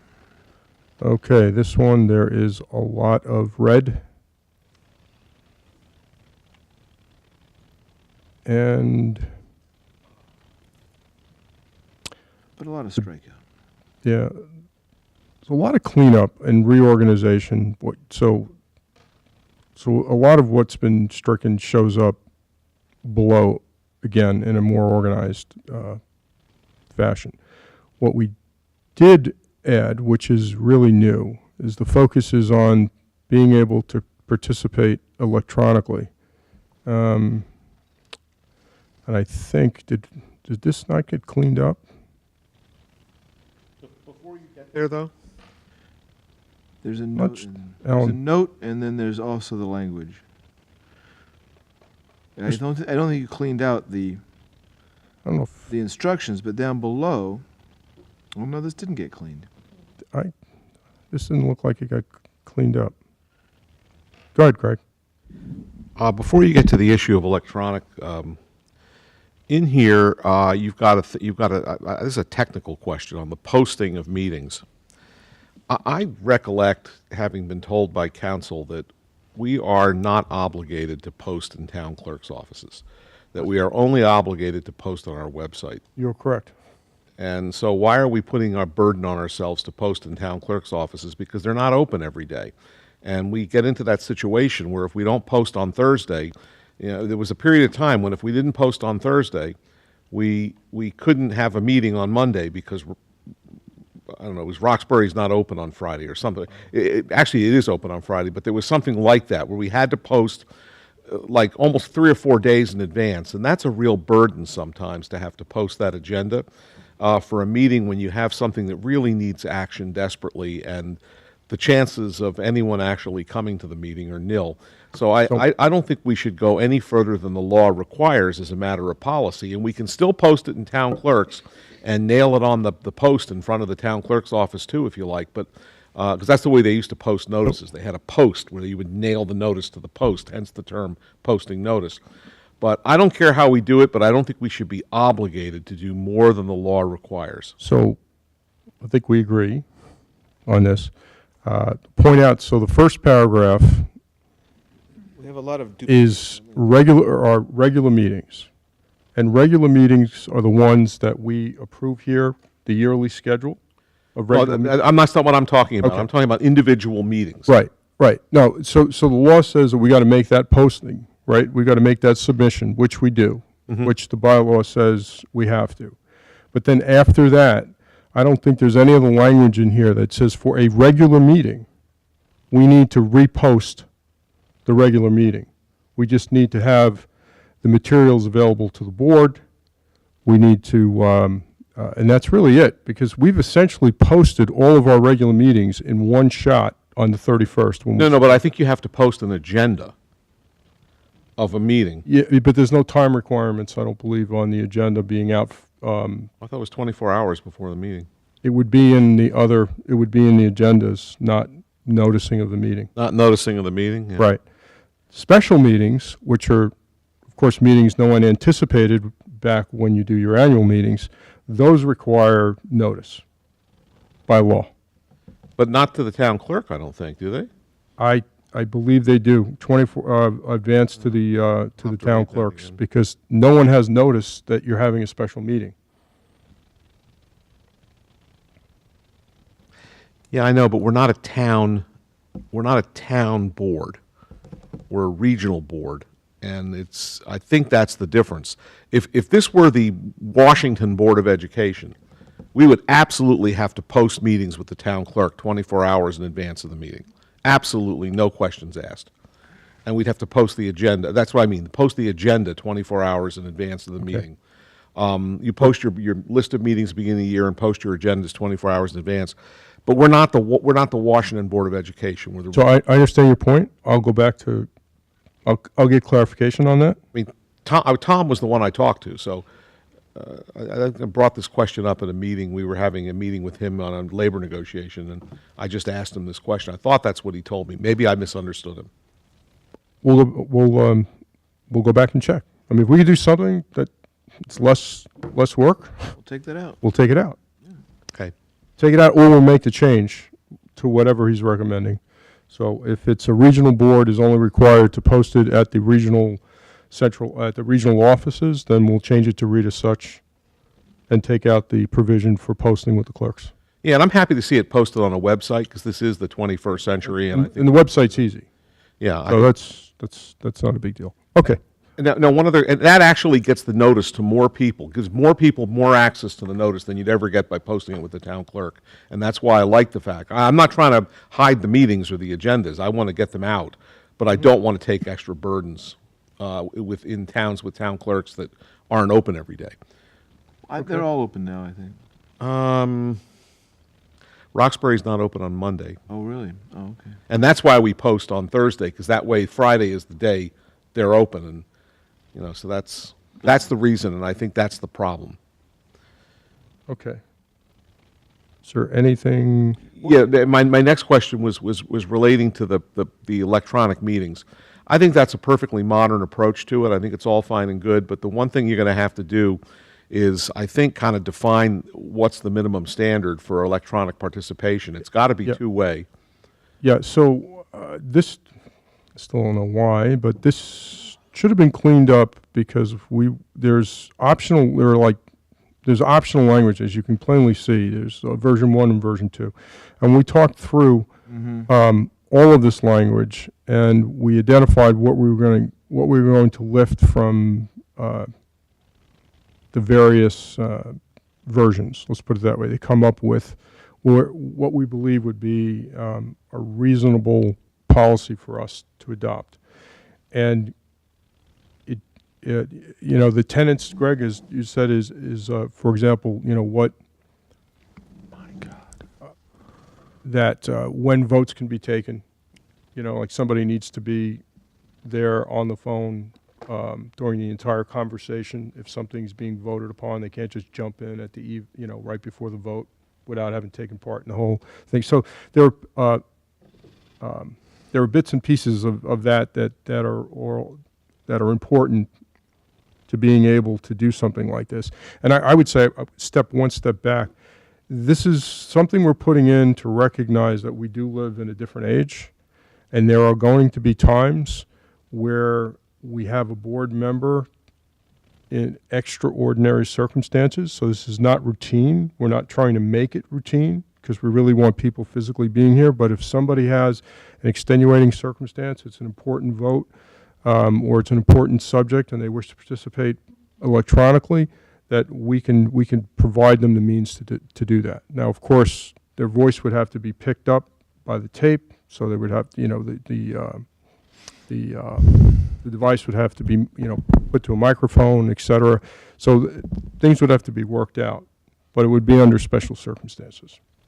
That's where the committee was going. Go ahead.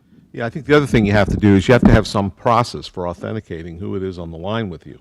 And, Yes. you know, you want to make sure that it's not, you know, it's Greg Kava on the phone, it's not his mini-me or whatever. You know, you really, I mean, I think there's things like that, but I'm assuming you could get to that point, and you could authenticate who the person is, you could make sure that they could hear you and you could hear them.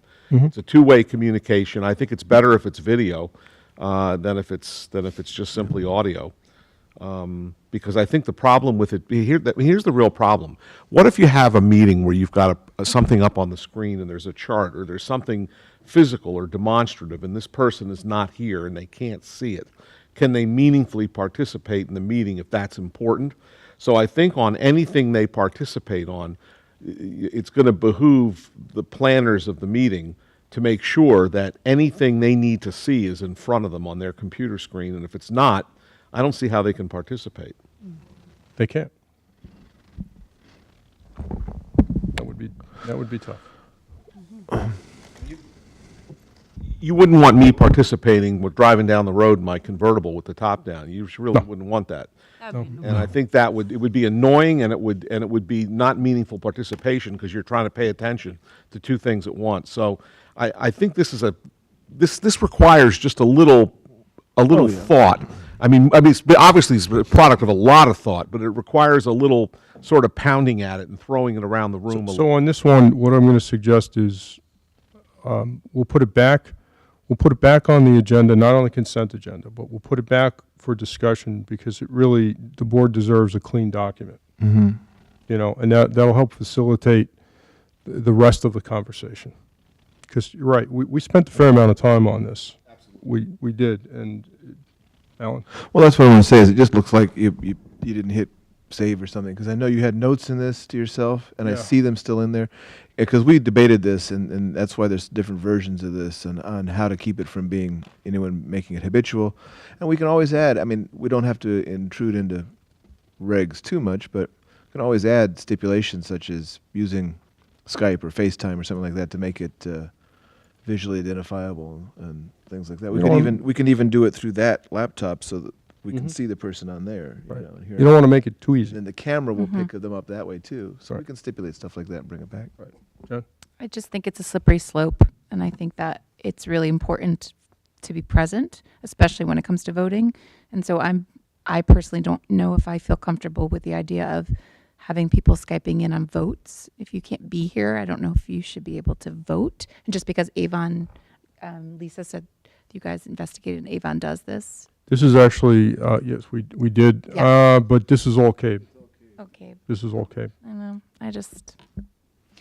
Well, it's interesting because it says they don't actually recommend it. Yeah. But they have some language around it. And does that include just meetings? But it's interesting because I'm on a CABE government relations committee, and we actually allow people to participate by telephone. And do we do that for executive that's session interesting. too? Is that No. for executive session? No. It would not be for executive session. Yeah, that would- but I think you have to distinguish between. Would it be? Did we say? I don't remember. I think you have to. I think Jen makes a good point. I think you have to distinguish between meetings of groups that are trying to make policy like CABE and a board of education, which is acting as a government and a body politic and is making decisions that have financial ramifications for people and educational ramifications, and it's performing a state function. So I'm a little bit ootsy with this too. I mean, I think it's modern, it's good, but if CABE doesn't recommend it, that bothers me. That they don't. I mean, And I don't think that the job is to really make this easy for people to not attend meetings simply because all of a sudden something's important enough that they want to participate, even though they can't physically be here. I think if you can't be here, you can't be here. Okay. Any other comments? All right. We'll put it back on the agenda, a clean version. And what's the next one, Alan? Thank you. Meeting conduct. This is a cleaner one. Not too much has changed here.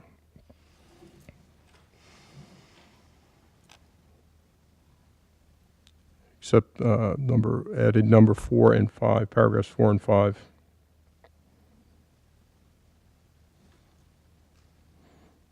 Any comments, Julie? So if I'm reading this right, if people from the public come and they want to discuss an agenda item, we would only allow 7 speakers. Or the board would have to approve that more, assuming they take their 3 minutes. So then if we wanted to allow more people to be able to speak, we would have to then vote after the 7 people go. Is that how? Yes. I mean, we haven't done that in the past, I don't believe. It seems kind of awkward, but. Does seem awkward. Remember, everything in black was stated, stated by law. It's all maze. What's A lot of this is maze. A 3-minute time limit may be allowed. The board may. So it's kind of loosey-goosey. It's not a lot of shalls in there. Okay. I just think it would be somewhat rude to cut people off if they're passionate about a subject and if they come up to speak and then we say, sorry, you were number 8, That's all. I know we get so little participation as it is. No, there have been. Yeah, I remember. Yep. Okay. Is that the end of the list? No, the last one is 93.26. Oh, tape recording.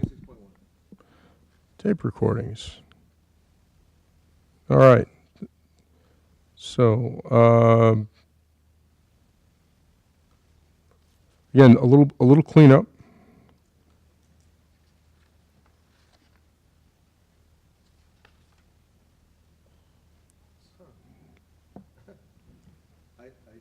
Realized we didn't notice this when we did this. What is this tape they're referring to? Do we still tape things? Is it time to remove the word tape and just say recording? Where are you? What? Oh, through the whole document. Well, the audio tape. Came up because somebody used to come and put down Mhm. a little. I know, but tape recorder. I don't think there's tape in there. I think it's all digital now, isn't it? I don't know. I don't know. It just says. I just realized we never said anything. Recording devices, that's fine. Recording will permit the use of photo recording devices, and then all of a sudden after number 3 we get may audio tape. Board of Education means what is this audio tape? May record the audio or something like that. I'm just wondering if we need to de-antiquate some of these. Well, we could change tape for digital. Or just record. May make an audio recording. The audio recordings may be destroyed. Yeah. Okay. I'll make that change. Because, even in my house, we don't use a DVR. We tape shows. Even though there hasn't been a tape in that house in years. All right. We say the same. All right. I'll make those changes. Okay. That is the end of the list, correct? Yes. All right. So we don't have we're voting on the policy, so it doesn't exist yet to things slide to second reading without a vote. So we have to vote to slide this last batch to second reading, right? Reading. I would like to. Oh, sorry. Go ahead, Alan. Move that we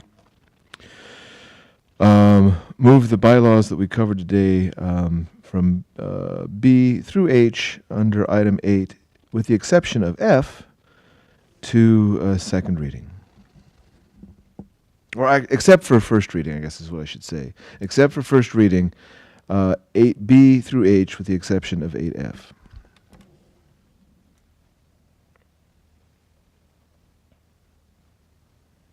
Do a second.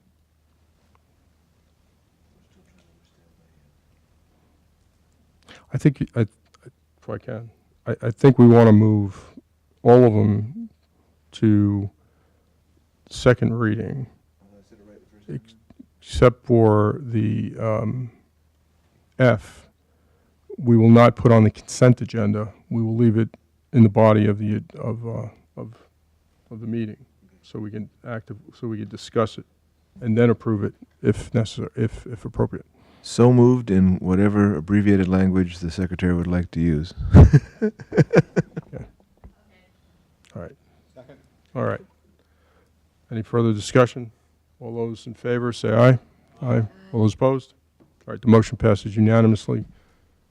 Move to adjourn. Before you do that, Hurry up. We're running out of tape. I'm getting. could I just say that I really want to express my appreciation for the hard work the bylaw committee has done.